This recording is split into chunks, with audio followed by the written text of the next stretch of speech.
नमस्कार दोस्तों। बच्चे के अंदर में एक सबसे बड़ा बहुत कभी काल जो होता है, हमारे परिवार के जो गुण होता है वो बच्चे के अंदर में चला जाता है।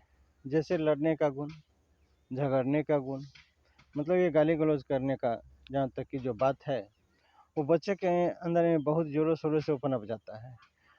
इसके पीछे जो बहुत बड़ा रहस्य है, कारण क्या है कि बच्चे के अंदर में, उसके ब्रेन में ये बात आखिर कहाँ से उत्पन्न होता है।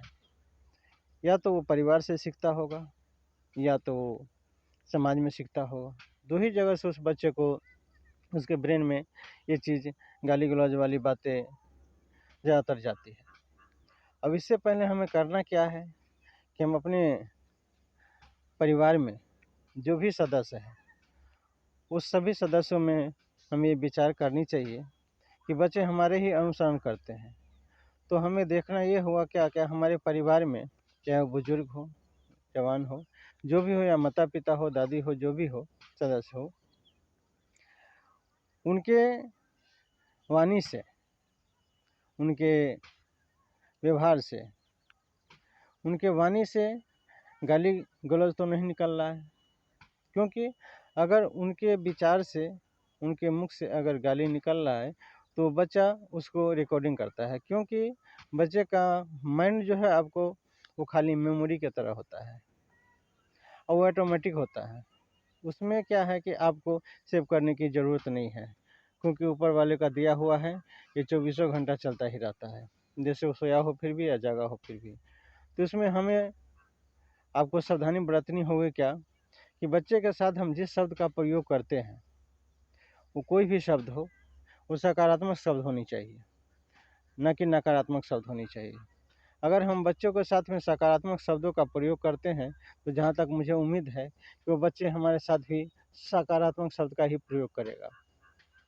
अगर बच्चे के साथ हम नकारात्मक शब्दों का प्रयोग करते हैं, तो बच्चे पुनः उस शब्द को लेकर हमारे साथ रिपीट भी वही करेगा। आप देखते भी होंगे कि घर परिवार में देखते हैं कि जो परिवार का सदस्य होता है, वो किसी को गाली गलौज के लफ्ज़ के भाषा में जो है सो मतलब बोलते रहते हैं, तो बच्चा पुनः क्या करते हैं, उसको रिपीट करते हैं।